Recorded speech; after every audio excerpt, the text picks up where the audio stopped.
we're back on the Build Phase TV. I'm your host, Mr. Ben. That sounds weird when you say that. Well, that's the new thing. We're going to call this Build Phase TV to differentiate it from the Build Phase podcast. Did that catch you off guard when I said that? I watched the live stream when you announced that. Oh, well, that's the thing now. So we're back on Build Phase TV. And last Friday, when the reviews or the card previews went out, Whitman insisted that the next time... I'd be on the next one because I've watched each one live individually. There you go. Probably you should have been doing school stuff, right? I finished my schoolwork before that. Oh, and good. That's why that's what I always like to hear. enter in like 20 minutes in the middle, and then I have to go back later on. So I made a little bit of a mistake this time because the website has been acting up for me today again. Like basically the whole last 2 weeks, I've had some trouble getting the website to load. So I have clicked through before I started the video to make sure that, okay, that time it worked. All right, so we're going to dive right in. The same reminder is here at the top of the card reveal again, saying that Civil War Battles is going to be the best place in the multiverse to learn how to play Versus. Whitman. Oh, hey, Bert just said what's up to you in the chat. Hi. What do you think so far? Because you haven't reviewed any of the previous cards. What do you think about them so far as this claim that this is going to be a good place where to learn how to play Versus? Some of the cards are extremely underpowered, like an 8-drop 1/1. I mean, what happens if this happens? Somehow the Jean Grey levels and they remove all of those yellows from the game because they're all in your hand or they're all in your deck. Sure. Well, okay. they'd have to spend So for Civil War Battles, if you didn't know how to play, though, do you think that even though some of the cards are maybe a little bit weaker, like as far as learning how to understand the game, where do you think it comes down on that? It's because they're covering a whole bunch of different things. Like each different card reveal, like they've said, is like they're focusing on other things. They're focusing on like +1s, -1s. They're just trying to do each different like reveal as another section of the rule book that you're learning. And this preview article is supposed to be superpowers. That's why it's called Super Duper. So let's hop in here. Now, initially, this is not a new plot twist. This is one of the plot twists that was revealed. Maybe they're just going to put it into 4 different ones to show us the 4 different copies. I forgot to turn off the slideshow. So this one was revealed by Watch It Played, which if you go back a couple episodes of the podcast, I've got multiple hot takes on both using spoilers as marketing and the Watch It Played channel and that whole thing. So this is not a new card, right? Well, do you have any thoughts about this card since you weren't here when I talked about it the first time? I think it's good enough. It can be inside the format, but it's not the best card, you know. It's not like the best card, but it's good enough to be inside it. How many... So playing this as just a -1/-1 for the combat is probably not good enough. How many superpowers do you think that the enemy character has to have before We're Superheroes becomes a good card? A lot. Well, what's a lot? 3? So it's -4/-4? That seems really strong. I totally agree with that, but it's probably good at 2? I mean, I'd rather just play a Cosmo, level him up, and then I don't need -1s. They won't even have a power. Okay. I'll get a whole bunch of big hitters on big, fat defense Cosmo on the back row. I think the ceiling on this card is something worth considering. I think it's a kitchen table card in that kind of area, but it's not something that you really want to play inside a tournament level because how many superpowers do you expect on one card? It's not like they're going to put 5. Well, and I think a character has to have at least 2 for this to like really feel like a strong, good card. Although we do know that -2/-2 is good enough on cards like Chest Burst, You Won't Like Her When She's Angry. These cards see play. Yeah, it's just not good enough for our modern format, though. Sure. I mean, it kind of depends on what the format you're playing it in is going to be. I suppose. So is Secret Avengers... choose a character on your side it's the opposite. in the combat to get +1/+1 this combat and an additional +1/+1 for each superpower it has. This is a new card, right? I don't think we've seen this one yet. I think maybe. I believe that we saw the Worst Superheroes and the Secret Avengers. So I like this one a lot better. It's just an opposite, but it's even better because it doesn't depend on the... I mean, it doesn't really depend on the superpowers. It's helping you, even if it's not subtracting from the enemy, it's helping your guys not get hit back. Well, I have control over this. I can choose to play characters in my deck that have a lot of superpowers. And the enemy, if they know that you're going to run that other plot twist where superheroes, then they aren't going to play a big superpower deck. Well, then this thing, like you said, you have complete control over it. You decide when you get to play it, and you can get actual big bursts with it. And it's not just about when you choose to play it. It's about how you build your whole deck. I can't reach into my opponent's deck building process and make sure that they pack their deck full of a bunch of characters with superpowers. But I sure can pack my deck with a bunch of superpowers. And maybe in my deck, Secret Avengers is a minimum +3/+3 every time I play it. Yeah. That's great. If you can rely on it to be that big of a buff. It's better. I feel like it's way better than the other card. And yes, it's opposite, but sometimes when it's on the opposite side of things, it's even better. Well, and to say that this is better, like functionally, these two cards are almost identical, but the one thing that's different is whether I control it or that. Yeah, exactly right. You beat me to it. Finishing my sentences for me, kiddo. I mean, if these two are going to play against each other, then the thing is you're going to pack your deck full of superpowers, and then the other guy's going to just... This has happened a couple other times, too, because the draw 2 cards plot twist that the anti-registration forces got requires you to have fewer cards on board than your opponent, and the pro-registration one, you have to have more cards. I think having fewer cards, just doing flips. or fewer characters, I should say, is a lot easier than having more characters, in most cases. Yeah. Well, not always. It depends on the decks, of course. If you're trying to somehow mix up illustrated and photographic, then Outriders comes in. Okay. I hope Outriders goes away forever at some point, but that's another podcast. Just Dark Phoenix or at least long enough die. that I forget how bad they are and want them to come back. Just Dark Phoenix them and they all die. All right, so we have a superhuman restraint unit. This might be one of the first pieces of art out of all these Civil War cards that I don't really care for. I believe it'd be cooler if they weren't putting out... I feel like...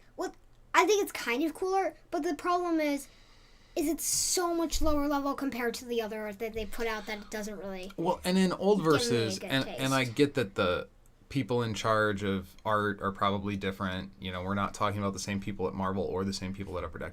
But in old verses, we had a superhuman, enforcement unit guy, and we had a cape killer, which is now relegated to a keyword here, and both of them had cooler art than this. And I think it's because they're not doing anything. They're just kind of sitting around. Yeah, they're just kind of sitting there. And I kind of like more dynamic art. Although I did really like that Black Widow last week, and she wasn't doing anything other than looking cool. So who knows? Okay, but let's look at the card, because the art actually doesn't matter. What we care about is abilities. 1/2/1 on turn 1 with range. Before I read any of the other powers, I don't like 1 health. I do not like that. Like, both pro and anti-registration want to build boards, but I think it's even more important with pro-registration, given how some of their cards work, that you get a decent board. This guy doesn't have superpowers, which I guess doesn't really matter if you're playing the pro-registration plot twist. At this point, I feel like every single character should have a minimum of 2 health. I mean, sometimes that's a bit overpowered. Sometimes they should have 1 hit point, but I feel like instead of it being 75% of all those cards having 1 health, it should be flipped. Do you think maybe in the same way that 6 health is kind of the new 5 health on an MC, that 2 health should be the new 1 health on an SC? Yeah. I feel like it should be only if the card is kind of overpowered, as long as it stays on the board, maybe. Characters like Thing and Silver Surfer existing make me feel like multi-health characters need to exist. Aren't as scary as they once were in this game.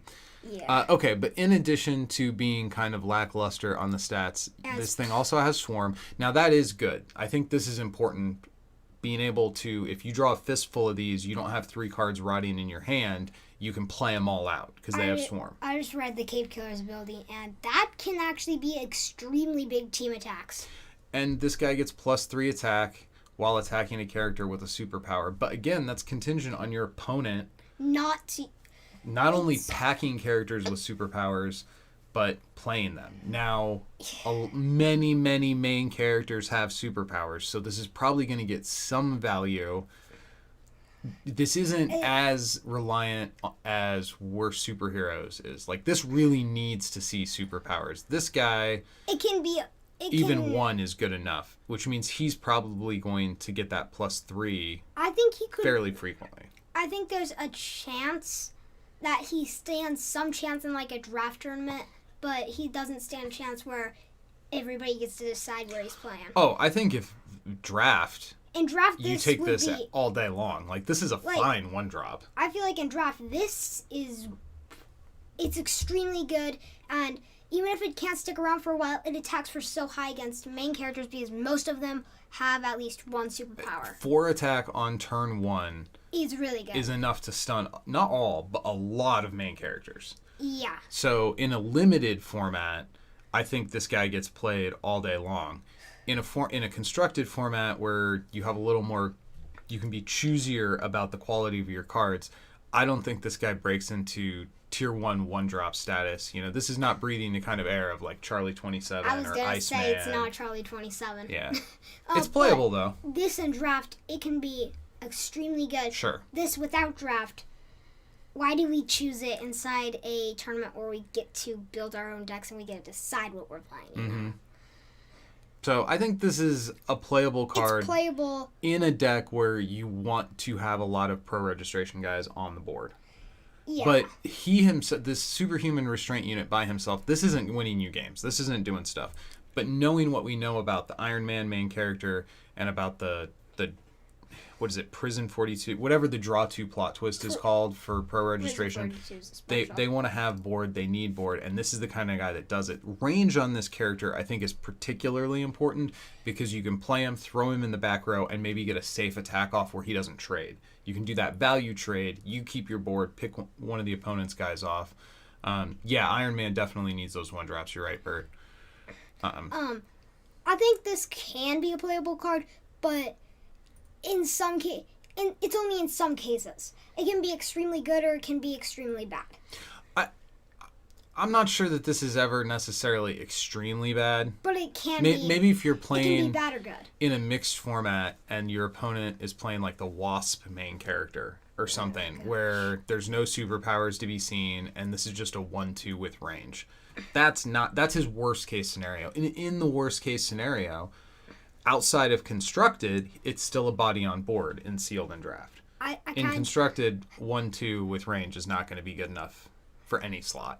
I kind of just thought, so Juggernaut has that, isn't it pay blue, you put -1s on him? You attack him with this, and then put -1s on him, because that's a superpower. You punish him with his own superpower 2 times? Yeah. I like where your head's at. I can't wait to do that to so many people. Well, in so many games. Okay, so I'm going to read a little bit here. S.H.I.E.L.D. has created these specially trained and equipped squads to help the pro registration cause. They're happy to hunt down superheroes without capes as well. Because they're called cape killers. You see, that's a pun, right? No, that so let's take a look at some interesting superpowers Iron Man's side will be using in the conflict. Oh, we actually get quite a few cards here. Cool. Bishop. So this guy is... I remember... What do you think of the art? It's okay. I think it's fine. I like his glowy hand back here. It's okay. Yeah, I mean, it's not the coolest art we've ever seen for Bishop, but I don't think it's kind of like a snooze fest like these Cape Killer units were. This one's kind of like, they're not doing anything. Here, he's maybe not actively doing something, but his hand's glowing. He's getting ready to do something, right? You know, I only knew this guy originally because I played Ultimate Alliance 2, and that's the only reason I knew him for a long time. Almost the rest of the card doesn't matter to me now that I've seen this health. Well, you can put him into as a resource. Well, but let's read it anyway. So he's a 3-cost pro registration guy. He has range, 3-3-1. 3-3 on 3 is fine. I would call that like right in the middle of average. This guy's for ramp decks. But being the team that it is, this 2 health I think bothers me. His power, time traveler, main phase, pay a blue, put Bishop face down into your resource row. as a resource. This is for ramp decks. What do we think? Do we like this better than... So comparing him to the other 3-cost ramp options, we have Nick Fury, who's I think a 1/5, and you pay a yellow and you get a card off the top of your deck into your row.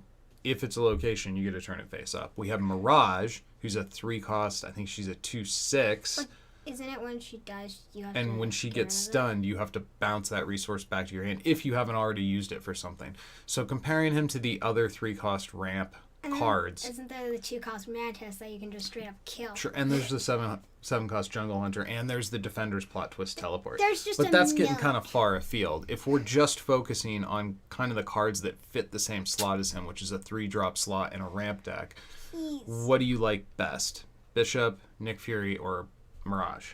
He's good enough, but he's not the best out of them.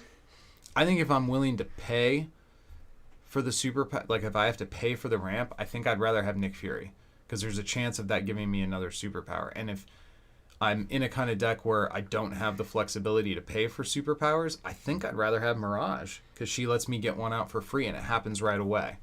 Yeah. Now, I do think Bishop has kind of the more interesting stat line out of all those guys. I like that he can attack and ramp. He has potential. Yeah.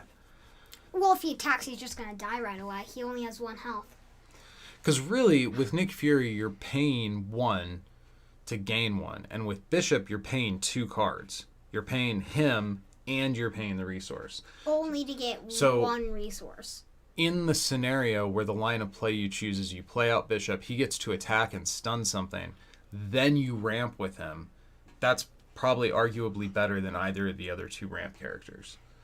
But like Nick Fury, if you can protect him, you can ramp this turn and next turn. You can't do that with Bishop. And even if he can attack something, they might have a plot twist. He's probably going to get stunned back because of his stats. Plus he does have a small defense. 1 health. Well, it's the range, I think, that protects him. It's not like they might be using a ranged characters. But... Oh, they might be packing hidden weapons in their deck? Or a concealed firearm, perhaps? So I think this guy's playable. I think he fits into the kind of, if we're looking at the tapestry of ramp options and versus, he's doing something a little bit different. It's a little bit like Teleport. It's a little bit like Nick Fury, but it's not exactly the same as either one. Given his team affiliation, if you're in a ramp deck that's already on pro registration, you probably play him instead of playing Nick Fury. If you're in a deck that wants to go all in on ramp, maybe you play all of them. Probably not. That's probably too much. I mean, we're talking like 9 3-drops on 3. That might be a bit much. 9 3-drops that... Well, that if you do 3 Bishop, 3 Mirage, 3 Fury. In a hypothetical, like, hard ramp deck. You're just going to be playing them when you could be playing Dark Phoenix eventually. I don't know. I'm a little lukewarm. This guy could enable some really cool things. And in Sealed, I think he's totally playable. I think if you ignore everything about his text box, just a 3/3 with range for 3 in a draft environment or a sealed environment, that's playable. Let's just forget about that 1 health then. Well, and then the rest of that's gravy. The ability to ramp is just, like, that's, if you can do it, cool. It's just an extra. It's just an extra ability to an already pretty good card. You know what would really push this over the top to the point where I'd be saying it's a good card? Is if this didn't say main and it said reaction. If Bishop would be stunned, instead you may pay a blue. Okay, now I would like that. That would be awesome. That would. Well, then you wouldn't be able to use him to stun and do his power. So you might stun him back. Yeah, maybe. I don't know. I don't think this is trash, but I'm stretching a little bit, trying to figure out exactly the deck I would want to slot it into. Like I kind of have said about basically all the cards so far is they're good enough, but they are not the best. I do like the flavor of this, though. Yeah. Like, he's warping you ahead in time, like ahead of turn, and it's him that's traveling to your resource row, so it's, like, so literal. Okay, next card. Nighthawk. Oof. Aren't there, like, 8 Nighthawks already? No groin muscles were harmed in the filming of this card. Holy smokes. All right, so Richard Ryder is doing some intense splits here. I don't like this art. I straight up dislike this. I think maybe he's kicking dudes, but the way it's cropped, we have like the weird like tip of his booty there, and he's just so... He's not a Nighthawk, he's a night spread eagle. That's what this guy's doing. Isn't there like 8 characters with Nighthawk names? There are a lot of Nighthawks now. I think they need to start changing the names of their characters. Well, I mean, he's been around. There's a lot of Starhawks. Not as many Spider-Man or Iron Mans, though. Oh, That's... man. There's like 80 different It's realities raining of Spider-Mans in Versus. Okay, so let's read this guy. Spider-Man. He's a 4-cost, 4/6/1 with flight. Those stats are fine for 4. Not like crazy good. Can But stay around for a bit, but 1 health also makes I like him the bad. flight with the 6 defense, because that's going to be a little bit difficult for 3s and 4s to get through. This is gonna be your kind of card.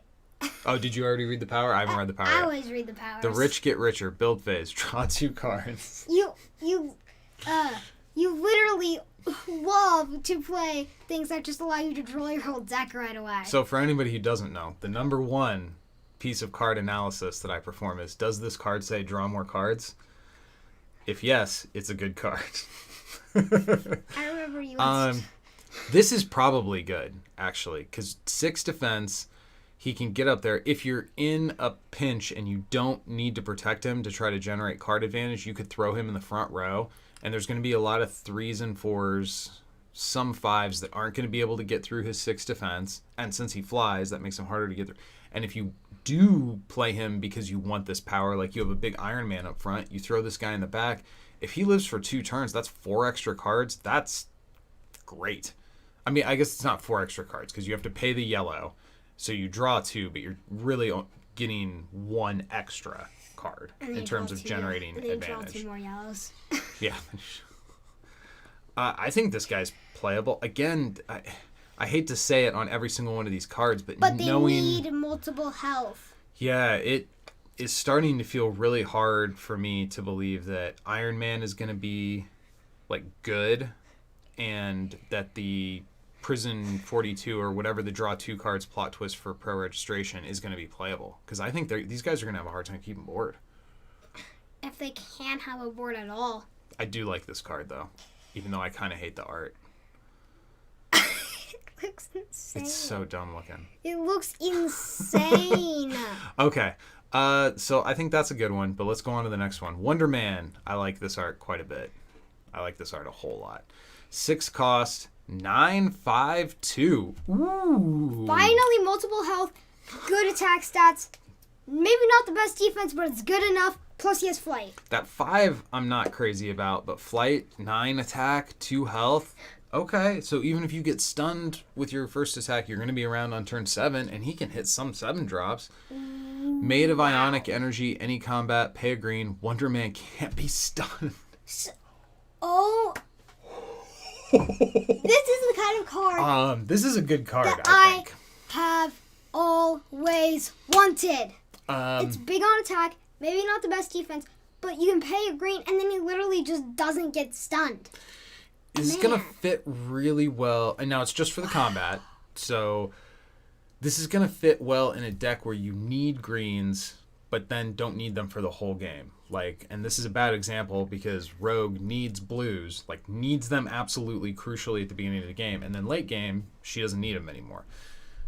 That's not greens. But in that kind of example, if you have early game characters that need greens, or you have a main character that needs green on his level 1 but not his level 2, the one drawback I see here is that if you put this guy into a deck that's running Might Makes Rights and other might consuming powers throughout the whole curve, by the time you get to turn 6, you might not have this anymore. You might have spent all your greens. X-23 as a main character, you couldn't play this card in her. I mean, even if that is right, even if you have no greens, he still stays around until turn 7 at max. Yeah, I mean, he's going to put 18... Well, no, not at max, at minimum. 18 attack onto the board unless he gets lethaled, which that's pretty good for 6. I mean... Isn't there that other card that came out recently that makes that you give all your other characters vampire? Because if he can get vitalities, I mean, he can himself, but if you can play that other card that can... ways to heal the guy. like exist. Although, like, Medkit is probably the best, easiest heal in the game, and that's cost greens, yeah. I think this guy's good. Maybe not, like, the most exciting 6-drop, but if what you want to do is get on the board and play a card on 6 that can kill a thing and then kill another thing, I think Wonder Man fits that bill. I think he's a good combat guy. I think in sealed, he's even better in any kind of limited format. I absolutely cannot wait to play this character. Even if you don't have greens in your deck at all, this guy is worth consideration. He's still good.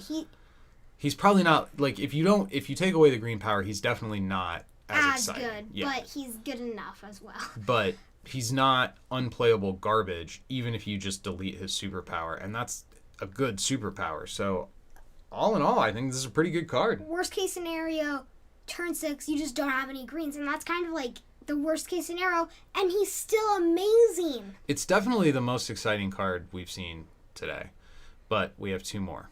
And one of them I see says Black Panther. And so is this gonna already become my new favorite card? Whoop! I didn't mean to do that. Wrong we button. already looked at you, Wonder Man. Get out of here. So Black Panther is anti-registration, 5-cost card, 8/5/1. The Black Panther experience. Gain 2 recruit points.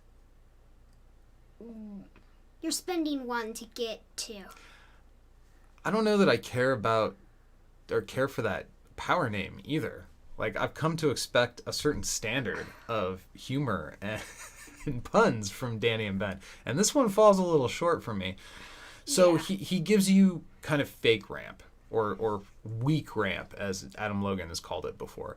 So historically, in versus, gaining extra recruit points has not been nearly as popular or nearly as effective. It's kind of like as a pay hard one. ramp. It's kind of like you pay 1 to have a double wealthy. Yeah. I mean, this could be good. So you pay him on 5 and you get a free 2-drop. Or you play him on 6 and you get a free 3-drop. What I was thinking originally when I saw this card was play him on 6, wait a turn, don't use his power the turn he comes out. But when you wait the next turn, 7, then you use his power and you just play Dark Phoenix. I mean, you could do both. You could use this the turn it comes out and the next turn. Like, if you have the yellows to chain this, and essentially your turn 5 becomes a turn 7 worth of characters, and your turn 6 becomes a turn 8. I mean, turning turn 9 into turn 8 with Jungle Hunter is good, but this is maybe one of the best plays ever in the history of the game. This is sort of like that, but not exactly the same. You can use him the turn he comes out. You can get a Mantis, and you just run a Mantis in. Next turn, you can play Jungle Hunter. And boom. Well, I mean, I think you're onto something there. I think the place where you want to play this is going to be woven into a deck that also uses hard ramp. But then again, in ramp decks, I really like Invisible Boy on 5, which uses yellow, because he can shut down some of the counterplay to what you're trying to do and protect your stuff. Does this guy make the cut in a ramp deck? I believe so, because he allows you to play Dark Phoenix on turn 7. Sure. And Dark Phoenix should be banned, though. If he survives until turn 7. I mean, or he lets you play an Omega on turn 6, which could potentially be pretty strong. It's just, he has 1 health. This has to happen during the build. It costs a yellow, so we have to say Jessica Jones. I'll tell you what, I like drawing 2 cards more than I like getting 2 extra recruit points. And I like Black Panther's stat line, rather. I like Black Panther's stat line a bit better. Well, he's a 5-drop, so that makes sense that he'd be a little bit stronger. I think that Black Panther, I feel like I like him a lot. Mm-hmm. But it just depends on where he's being used. I don't think this is a card that you can just throw wherever. You need to, you need to have a certain, build idea. Unlike Wonder Man here, who I think you could get away with playing this guy, not even having to worry about his power. I don't think 8/5/1 for 5 lets you get away with using it. Like, I think if you're going to play Black Panther, you probably want to be able to use that ramp ability at some point. Exactly how to use it. Like, is it optimal to play him and get an extra 2-drop, or is it better to play him and then try to have like a 7 and a 1 on turn 6 or something like that? time will tell. I'm gonna have to play with this guy. There's a chance I end up not liking this card in the long run, though, I think. Yeah, I think this character, he's good, but you need to know where he fits in. There's almost certainly a combo deck somewhere that is going to be able to make use of this. But, I mean... Like, this ability is not terrible, and in a deck where you need to ramp on 5, maybe this gets you there. I feel like this card, it's good, but not the best. Like I've said with a lot of these cards, I feel like I keep on saying that. I should stop being repetitive. But I'm telling the truth. This thing, it can be good, but you need to know where it fits. You need to have it in the right crowd. Yeah, you know? And not knowing where it fits right now, he looks kind of anemic to me. And I feel like a new player... T'Challa. A new player... The whole thing is, a new player doesn't really understand where certain cards fit the best way. So I feel like he might be a better card for players who have played the game for at least they know what they're doing more. I think there's a chance they threw this in just because they want new players to understand that this is a mechanic that they are willing to print in this game. And this is how a new person gets exposed to this power and learns that this power is not generally good enough in versus. Well, it's good enough if you know where it fits, like I've said. Sure. Historically speaking, soft ramp like this has not been as good as even Bishop here is a better example of a ramp card because it's hard. Once this is in your row, it stays there. This just jumps you ahead for a turn. And I don't know if that's good enough. I just saw that the other card's is Cable. Isn't Cable the time traveler, not Bishop? Both of them are. I do not like this Cable art very much either. But another thing, they could have just made Bishop's thing how he absorbs the power. Okay, so this is an anti-registration 6-drop who also has a nice juicy 9 attack, which I like. So he's 9/5/1 with range. And telekinetic. So this is actually decent in that being able to pay a red to move any supporting character to its back row. It basically is pay a red and then you can have anything have mobile on your entire side. Well, no. And enemy side. Oh, yeah, yeah. So this could give a character on your side mobile, or it could let you push a character. That's giving you trouble, like a flight character. So I guess it's a little bit more limited than mobile because it's only move a character from front to back. But that can still be extremely good, but the characters that want to be in the back row probably have range. It's either that, and this guy, he has range, 9 attack, and he can also make it so that the enemy doesn't have flyers so that you can just go through, or the enemy doesn't have their big guy in front so you can just plow through. This is crazy though. Okay, so this is the pro registration 6-drop. 9/5 flight. Can't be stun power. And the anti-registration 6-drop, 9/5 range, arguably health. Much worse power. And 1 health. And only 1 health. Why does Cable only get 1 health? I think they noticed his bad art and decided to make him bad as well. This might be a case of them going, well, Cable in the comics isn't as tough as Wonder Man, so they can't have the same HP. Even though I think game mechanically wise, this guy should have 2. So what I got excited about when I read this was, hey, this is a red power that lets you push characters to the back row, and it's on.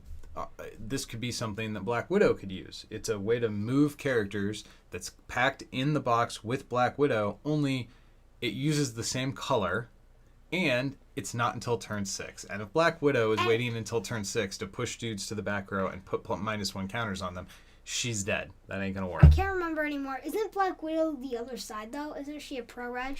I think she is, but, I mean, you can mix stuff. And just in terms of, if I'm a new player and I buy this box and I want to make Black Widow, what are the tools that I have in the deck? Cable's pretty good. In the box. This is a tool. It's just, he's so late game.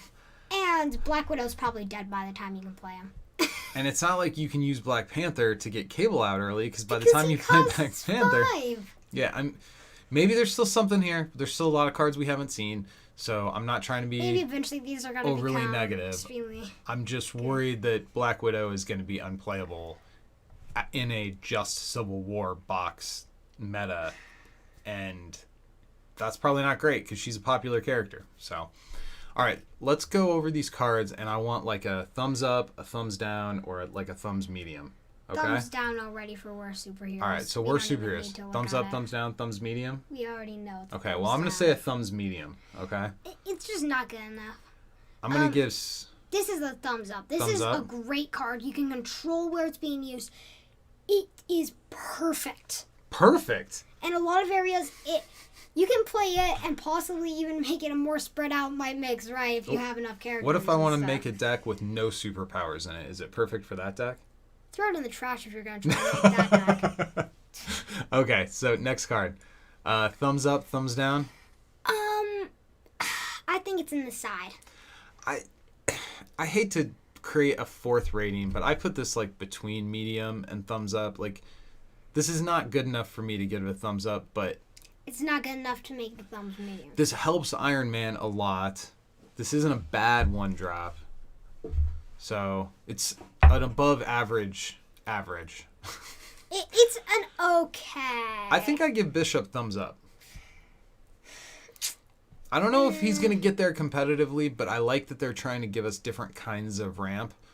I think he'll be pretty fun. In a world where Nick Fury and Mirage didn't already exist, I would be a lot more excited about this card. I think this one's a thumbs up. Maybe it won't be competitive, but I'm going to play with this card. I think it's a thumbs up for a kitchen table format. Sure. That's fair. Thumbs down for art. I can't even look at this guy without having... I want to give this card a thumbs up, but the artwork... It ruins the card. When I play this card at events, I'm going to put a little slip of paper in the sleeve so I don't have to see the Jean-Claude Van Damme splits he's got going on. This is a good card. Nighthawk, the cheesiness of the card art aside, I give this one a thumbs up.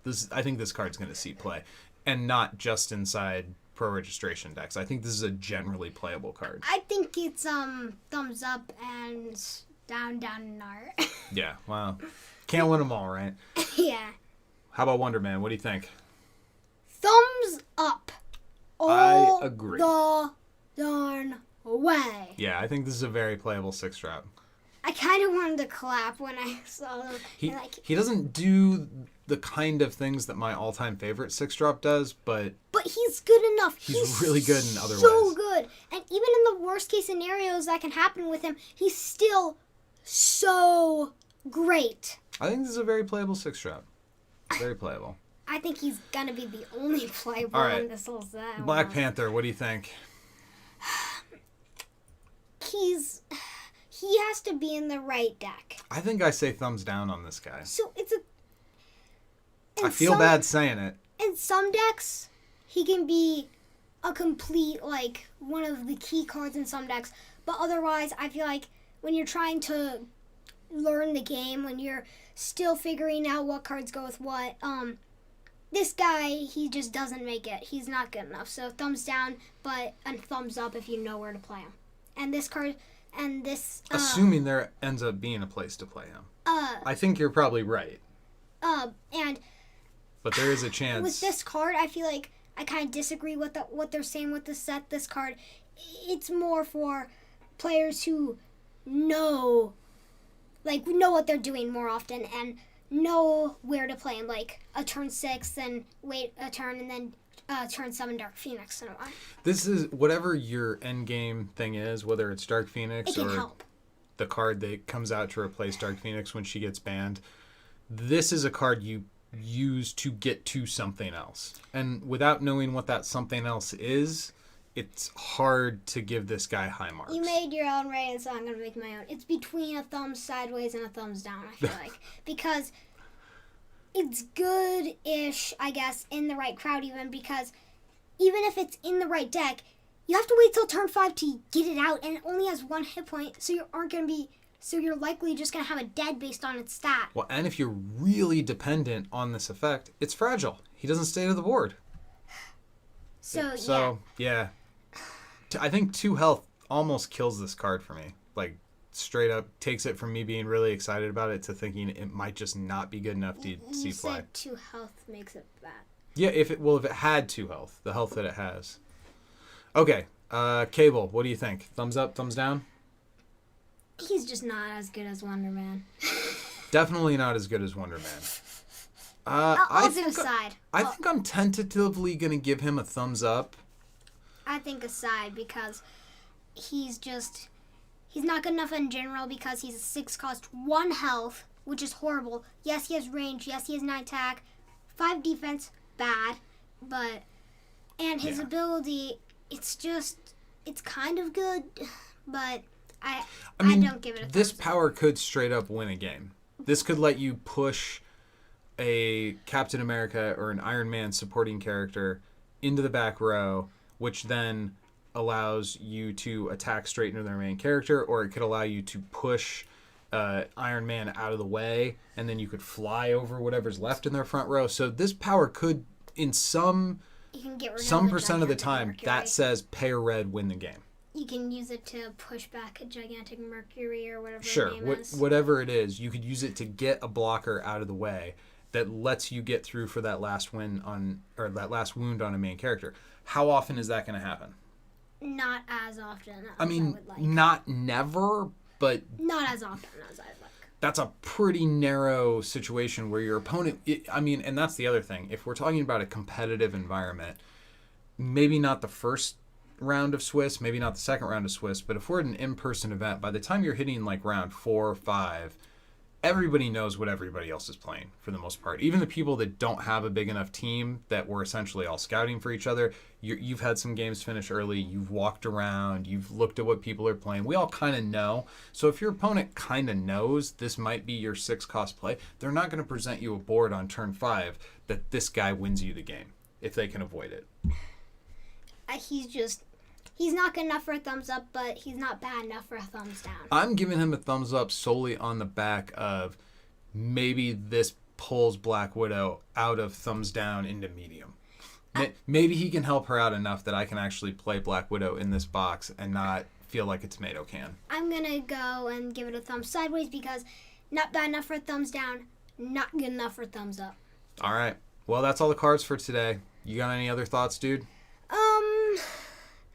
Not really currently, but yeah. I think this Wonder Man has extreme potential. Well, it's not even potential. He's just good enough already. But some of these, there were only a few standout cards in this whole reveal, and I feel like there should just be more than only like 2 or 3. Okay.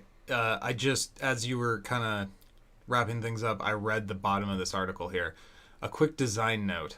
Although the main characters in this issue all still have superpowers on their level 2s, we did include fewer superpowers on supporting characters in the first box to reduce complexity.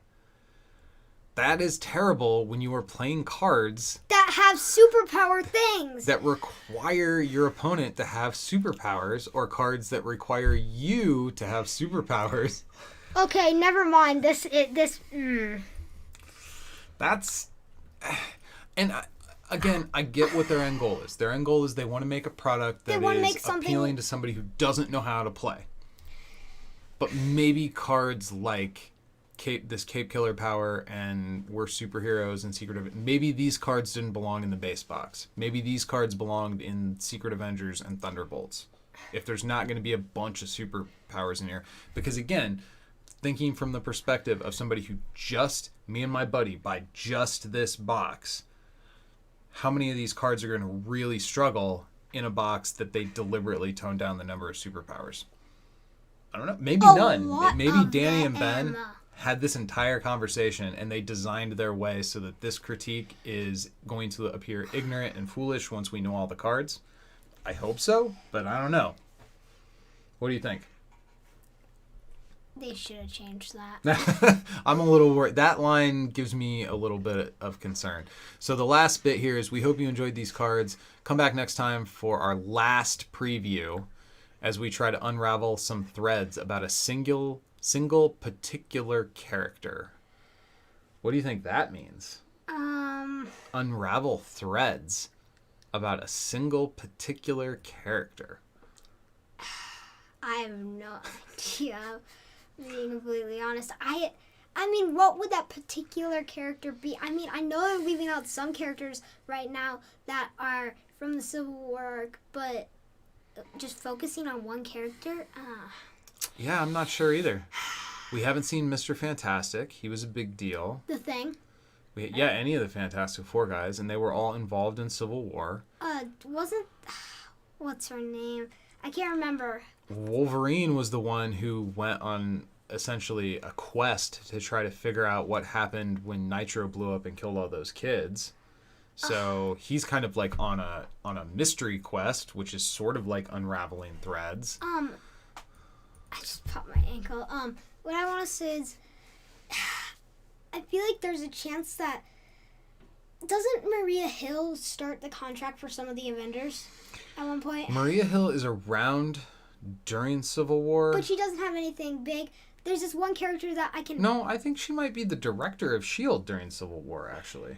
Yeah, I'm pretty sure. She's definitely the one who approaches Captain America and is like, hey, this is going to be the new law, and you're surrounded by dudes with guns. We're going to need you to stand down. And Cap is like...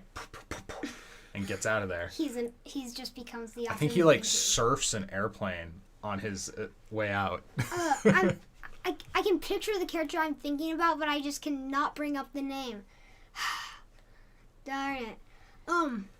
But I wonder who it's going to be. I feel like they need to bring in at least some of the Fantastic Four for this thing, because they actually were kind of some of the big part of this. Bert pointed out that the main character, the plot twist would still fire on a main character, particularly on a level 2. If they have a superpower at 1 and 2, this will fire for -3, -3. That's pretty good. Still not good enough. Well, at -3, I think it is good enough. But I would like to have this say something other than, while in combat with an opposing main character, get -3, -3. You know, I want to be able to do that to supporting characters too. But we'll see. We'll see. Again, I'm very optimistic for this box. I'm really reaching for things to be critical about. Honestly, maybe the worst thing I've seen this whole time is this Nighthawk card art. Don't even make me look and if at that that's again. the worst thing you can say about a box is that one card has bad art, that's a great box. That's a great box, right? The thing I'm saying is the worst right now is, let's scroll through this entire article. Look at how many characters... Only one character in the entire article has multiple health. Mm-hmm. That's my biggest critique of this box. I would like to see more multi-health characters in this box too. That's true. I agree. We need more multiple health. That's something that I feel like I've wanted for a long time in this. There's just not enough 2 health characters in this game. And well, I don't know about the whole game. You think in the game there's a problem with not enough multi-health characters? There's more 1 health characters in this game. Well, that's true. Than there's multiple health characters. And I've wanted more multiple health characters to stay around on that board so that I don't play them and they basically die directly, like the turn of the time I play them. It's just... That never used to bother me until She-Thing and Thing and Silver Surfer and these guys started seeing a lot of play. And now, when I play against somebody and their 5-drop stays alive until turn 9 and my 5-drop died on turn 5, I'm like, All right, so do you have any other parting thoughts? Because I think we should wrap this up before we start repeating ourselves. What do you think? I think I am good. Okay. Well, until next time. Yeah. No, you know. Bye. All right. Go win some games. Bye. Have a good rest of the day. See ya.